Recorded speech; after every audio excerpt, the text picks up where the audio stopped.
Hello students, welcome to class 8th and we are studying in the recently videos about agriculture. What is agriculture? That is we have discussed क्या agriculture क्या होता है, primary activities क्या होती हैं, secondary activities क्या होती हैं, सब कुछ हम पढ़ चुके हैं. Today's we should study about the extensive farming. Extensive farming क्या होती है? देखिए, एक्सटेंसिव फार्मिंग का क्या मतलब है. इंटेंसिव फार्मिंग हम पढ़ चुके थे कि छोटे छोटे जो टूल्स हैं, मशीनरीज हैं, उनसे की जाती है. जो एक्सटेंसिव फार्मिंग है, extensive farming is done on very large forms. देखिए, बहुत बड़े बड़े जो लार्ज फॉर्म्स होते हैं उन पर की जाती है, जबकि जो इंटेंसिव फार्मिंग है, इंटेंसिव फार्मिंग छोटे छोटे खेतों पे की जाती है, स्मॉल पैचेस ऑफ लैंड पर की जाती है. जबकि एक्सटेंसिव जो फार्मिंग है that is done on the large fields, on the large hectare, thousands of hectare के फील्ड पर एक्सटेंसिव जो फार्मिंग है वो की जाती है. The use of machinery and scientific methods और मशीनरी का यूज किया जाता है. फार्मिंग प्रोसीजर, फार्मिंग का जो प्रोड्यूस है वो लार्ज क्वांटिटी ऑफ प्रोडक्ट, जो क्रॉप है उसकी बहुत ज़्यादा क्वांटिटी में प्रोडक्शन होता है. अब ज़्यादा क्वांटिटी में प्रोडक्शन होगा तो ऑब्वियसली लैंड भी जो है वो लार्ज होगी. लैंड लार्ज होगी तो प्रोडक्शन ऑब्वियसली हाई होगा. प्रोडक्शन हाई है देन लेबर भी हाई यूज़ करनी पड़ेगी, कैपिटल भी ज़्यादा लगेगी, यानी कि मशीनरी वगैरह ये भी बहुत ज़्यादा यूज़ में आएंगी. टूल्स एंड मशीनरी बहुत ज़्यादा यूज़ होंगी. और जो टेक्निकली है देखा जाए तो टेक्नोलॉजी भी जो होगी वो एडवांस्ड होगी. एडवांस टेक्नोलॉजी का यूज़ किया जाएगा. तो भी एक्सटेंसिव फार्मिंग है, इसमें एडवांस टेक्नोलॉजी का यूज़ किया जाता है, क्योंकि एक्सटेंसिव फार्मिंग का मतलब ही है एक्स्ट्रा प्रोडक्शन करना. मींस जो इंटेंसिव फार्मिंग होती है, इंटेंसिव फार्मिंग में तो जो फार्मर होता है वो सिर्फ अपने यूज़ के लिए ही प्रोड्यूस करता है और उसको खा लेता है, जितना भी उसको यूज़ कर लेता है, कंज्यूम कर लेता है. लेकिन जो एक्सटेंसिव फार्मिंग है वो की ही जाती है किसके लिए? प्रॉफिट के लिए की जाती है. तो जितना ज़्यादा प्रोडक्शन होगा, प्रोडक्शन अगर ज़्यादा से ज़्यादा होगा तो ऑब्वियसली सेल भी ज़्यादा से ज़्यादा होगी, कि अपने पास जितना भी यूज़ कर पाएँ, जितना कंज्यूम कर पाएँ, उस कंजम्पशन के अलावा जो भी प्रोडक्शन होगा वो क्या होगा? एक्स्ट्रा होगा. और एक्स्ट्रा होगा तो उसे मार्केट में सेल किया जाएगा और उससे बहुत ज़्यादा प्रॉफिट हमें मिलेगा. यील्ड पर हेक्टेयर जो है वो बहुत ज़्यादा हाई नहीं होता. वीट एंड मेज जो है इसके लिए बहुत ज़्यादा मेजर क्रॉप्स हैं. सबसे ज़्यादा जो प्रोडक्शन होता है एक्सटेंसिव फार्मिंग में या प्रॉफिट की जो उम्मीद की जाती है वो वीट और मेज से ही की जाती है. कंट्रीज़ लाइक यूएसए, कनाडा, देखिए यूएसए है, कनाडा है, ये जो कंट्रीज़ हैं जहाँ पर प्रेरीज जो ग्रासलैंड्स हैं वो पाए जाते हैं. ऑस्ट्रेलिया जहाँ पर डाउन ग्रासलैंड्स है, पंपाज अर्जेंटीना में है, ये जाने जाते हैं एक्सटेंसिव फार्मिंग के लिए. दे आर मेनली, वहाँ पर मेनली वीट एंड राइस जो है वो ग्रो होता है. मेनली तो वहाँ पर वीट ही ग्रो होता है और मेज ग्रो होता है. एक्सपोर्ट किया जाता है इनको पूरे वर्ल्ड में, यानी कि हमारे इंडिया से भी जो वीट है वो पूरे वर्ल्ड में एक्सपोर्ट किया जाता है. फिर पूरे वर्ल्ड में वीट को एक्सपोर्ट किया जाता है. तो ये जो वीट है, grasslands are also called the granaries of world. जो टेम्परेट जोन है, टेम्परेट जोन में आपको बता चुकी थी, जो ट्रॉपिक ऑफ कैंसर से स्टार्ट होता है, यानी ट्रॉपिक ऑफ कैंसर और कैप्रिकॉर्न से स्टार्ट होकर ट्रॉपिक ऑफ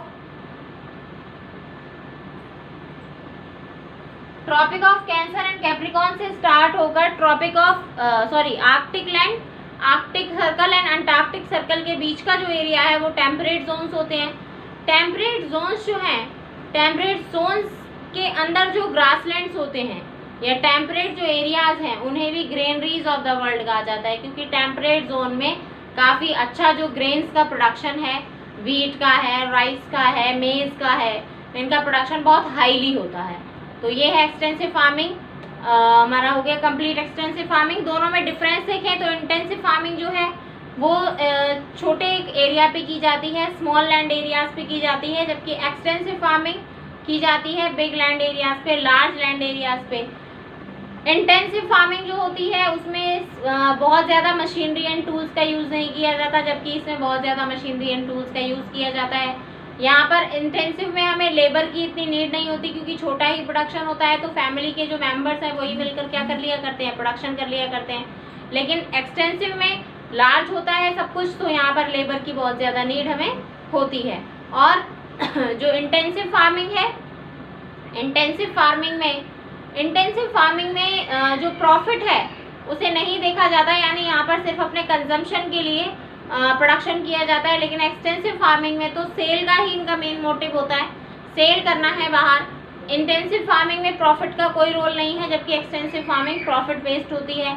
तो ऑब्वियसली इसमें पेस्टिसाइड्स, इंसेक्टिसाइड, ये सब चीज़ें यूज़ की जाती है, यानी मॉडर्न मेथड्स यहाँ पे यूज़ किए जाते हैं, जबकि इंटेंसिव में मॉडर्न मेथड्स को यूज़ नहीं किया जाता। ट्रेडिशनल मेथड से ही वहाँ पर जो एग्रीकल्चर है उसको परफॉर्मेंस दिया जाता है। कमर्शियल एग्रीकल्चर की अगर हम बात करते हैं, नेक्स्ट जो टॉपिक है हमारा that is commercial agriculture. What is commercial agriculture? Commercial agriculture का मतलब होता है वो एग्रीकल्चर जो कॉमर्स यानी कि ट्रेड के बेस से की जाती है, ट्रेड के पर्पज से की जाती है, खाने के पर्पज से यानी कंजम्पशन के पर्पज से नहीं, प्रॉफिट के पर्पज से। जो एग्रीकल्चर प्रॉफिट के पर्पज से की जाएगी उसे हम क्या कहेंगे? कमर्शियल एग्रीकल्चर कहेंगे। आपकी बुक में दिया हुआ है, इसमें मार्केट ओरिएंटेड प्रोडक्शन होता है। मार्केट ओरिएंटेड प्रोडक्शन का मतलब क्या होगा? मार्केट ओरिएंटेड प्रोडक्शन से मतलब है कि यहाँ पर जो एग्रीकल्चर स्टार्ट होती है वो मार्केट में बेचने के हिसाब से ही की जाती है, क्योंकि उन्हें मार्केट के अंदर ही क्या करना है? सेल करना है।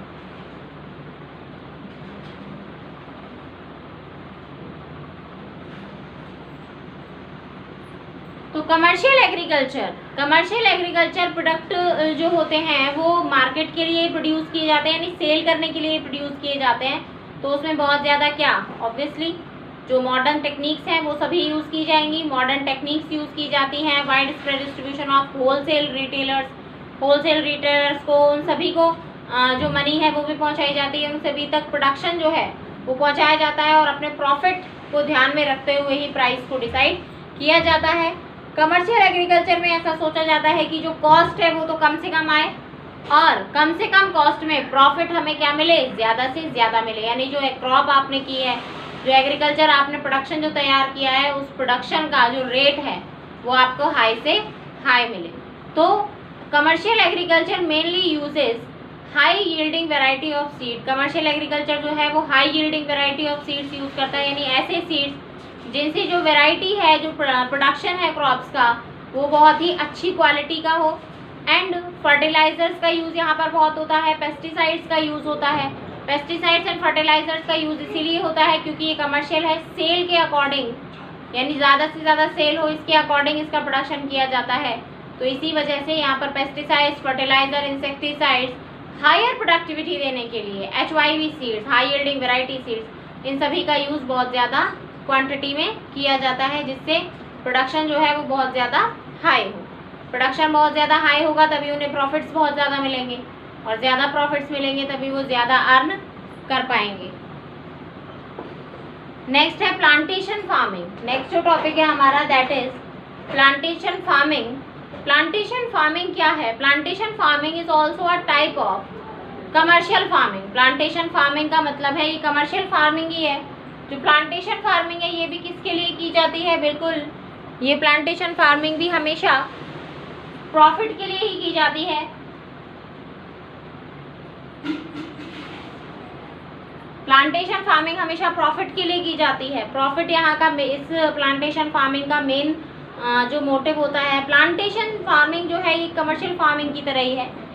ये एक सिंगल क्रॉप कल्टीवेशन है, यानी वहाँ पर हमेशा यही, जैसे जो हम ये वाली जो हमने एग्रीकल्चर अभी तक पढ़ी है, उन एग्रीकल्चर में, उन फार्मिंग में हम हर सीज़न में, यानी कि अलग अलग सीज़न आते हैं, रबी, खरीफ, ज़ायद, तो हर सीज़न के अकॉर्डिंग हम जो क्रॉपिंग है पैटर्न उसको चेंज कर देते हैं। यानी जैसे कभी वीट है, फिर राइस है, फिर शुगर केन है, इस तरीके से हम सर्कुलर घुमाते रहते हैं। लेकिन जो कमर्शियल फार्मिंग है वो एक सिंगल क्रॉप फार्मिंग है, मेनली हिली एरियाज़ में होती है। मेनली जो प्लांटेशन फार्मिंग है ये हिली एरियाज़ में होती है, और एक सिंगल क्रॉप ही वहाँ पर कंटिन्यूसली सॉ की जाती है, कंटिन्यूसली प्रोड्यूस की जाती है। जैसे कि टी है, कॉफ़ीज़ हैं, बनाना है, ये सब क्या है? प्लांटेशन है। एक साथ कहते हैं ना हम, बागान लगाए गए हैं, चाय के बागान, कॉफ़ी के बागान।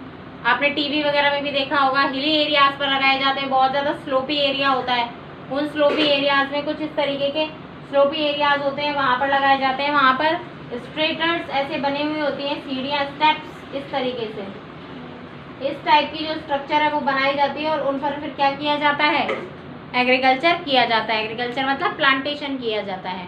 और ये बहुत ज़्यादा कॉस्टली होता है, मतलब जो आगे एक्सपोर्ट्स होते हैं उनसे काफ़ी अच्छा जो मनी है हमें वो मिलता है। और अच्छा जो मनी है जब वो पैकेज मिलता है तो हमारे लिए बहुत ज़्यादा बेनिफिशियल है। साइंटिफिक मेथड्स यहाँ पर मैनेज्ड एस्टेट्स यूज़ करते हैं। साइंटिफिक मेथड्स इसके लिए यूज़ किए जाते हैं जिससे ज़्यादा से ज़्यादा जो प्रोडक्शन है वो हो सके। पाइनएप्पल का, शुगर केन का, ये सब क्या है, प्लांटेशन है। वन ईयर में 1 ही क्रॉप होती है यहाँ पर। इसके लिए जो हमें लेबर होती है वो स्किल्ड चाहिए होती है और चीप, क्योंकि यहाँ पर जो मेनली वर्क होता है वो मशीनरी का नहीं, लेबर का होता है। जैसे कि टी के जो प्लांटेशन होते हैं, टी प्लांटेशन जो होते हैं यानी चाय के जो बागान होते हैं, वहाँ से आपको वन लीफ जो है उसको प्लग करना होता है। और ऐसे ही कॉफ़ी के जो बागान हैं वहाँ से भी आपको वन लीफ जो है उनको प्लग करना होता है, एक एक पत्ती जो है तोड़नी पड़ती है। तो ये क्या होता है, हैंड वर्क होता है, हैंड वर्क, और बहुत ज़्यादा लेबर इसमें काम करती है। आपने कभी देखा हो तो टीवी पे, उसमें बहुत सारी जो लेडीज़ हैं वो छोटी छोटी जो पत्तियाँ हैं उनको तोड़ती रहती हैं और करती हैं। तो ये सारा काम हाथ का होता है, यहाँ पर मशीनरी का कोई काम नहीं होता। तो यहाँ पर लेबर बहुत ज़्यादा यूज़ की जाती है। एंड ह्यूज कैपिटल इन्वेस्टमेंट बहुत होता है। और जो लेबर होती है वो बहुत स्किल्ड, यानी कि काम उसको आना चाहिए, एक्सपीरियंस्ड जो है वो होनी चाहिए। मोस्टली जो होती है single crop of tea and coffee, sugar cane, ये ज़्यादातर यही यहाँ पर 100 की जाती हैं। प्लांटेशंस जो हैं वो मैनेज किए जाते हैं इंडस्ट्रियल यूनिट्स में, यानी कि इनको ऐसे इंडस्ट्री जैसे टी इंडस्ट्री, कॉफ़ी इंडस्ट्री, इस तरीके से इनको प्लांटेशंस को डिवाइड कर दिया जाता है। प्लांटेशन मैनेज कर दिए जाते हैं इंडस्ट्रियल यूनिट्स में। और एग्जांपल जैसे ऐसी फार्मिंग के है, रबर प्लांटेशन, जैसे मलेशिया में रबर प्लांटेशन है। कॉफ़ी प्लांटेशन ब्राज़ील के हैं। टी प्लांटेशन इंडिया में, इंडिया की जो टी है वो पूरे वर्ल्ड में बहुत ज़्यादा फेमस है। बनाना प्लांटेशन वेस्ट इंडीज़ है, वेस्ट इंडीज़ के जो बनानास हैं वो पूरे वर्ल्ड में फेमस है। ऐसे टी जो है इंडिया की वो पूरे वर्ल्ड में क्या होती है, एक्सपोर्ट की जाती है। इंडिया की जो टी है आसाम में, दार्जिलिंग में बहुत ज़्यादा क्वांटिटी में यहाँ पर टी प्लांटेशन होता है, क्योंकि हिली एरियाज़ हैं, हिली एरियाज़ में ही ये जो प्लांटेशंस हैं वो बहुत ज़्यादा क्वांटिटी में परफॉर्म होते हैं। तो ये हो गया हमारा प्लांटेशन फार्मिंग। नेक्स्ट हम बात करते हैं मिक्स्ड फार्मिंग की। हम ये 3 मेथड्स जो हैं, 3 जो फार्मिंग है ये हम पढ़ चुके हैं, extensive, commercial and agriculture. Next topic of hours is mixed farming. अब मिक्स्ड फार्मिंग जो है वो क्या होता है, लेट्स सी। मिक्स्ड फार्मिंग क्या होता है, जहाँ पर क्रॉप और फॉडर दोनों एक साथ बोई जाती हैं, एक साथ उनका प्रोडक्शन किया जाता है। जैसे लाइव स्टॉक भी आपको पता है कि जो विलेजेस हैं, विलेजेस के अंदर लाइव स्टॉक का मतलब है कैटल, एनिमल्स भी पाले जाते हैं, उनकी भी देख रेख करनी होती है। अब जब एनिमल्स की भी देख रेख करनी है, where the rainfall is low, जहाँ पर रेनफॉल बहुत कम है तो वहाँ पर मिक्स्ड फार्मिंग की जाती है। फार्मिंग फीमेल्स, कई बार फार्मिंग जो है वो ख़राब हो जाती है, यानी खेती नहीं होती है, नहीं हो पाती। क्यों नहीं हो पाती, क्योंकि बारिश ही नहीं हुई होती है। तो मिक्स फार्मिंग की जाती है, यानी कि वहाँ पर जानवरों के लिए, जैसे ज्वार है, कहीं कहीं पर बाजरे को भी जानवरों के लिए खाने के लिए यूज़ किया जाता है।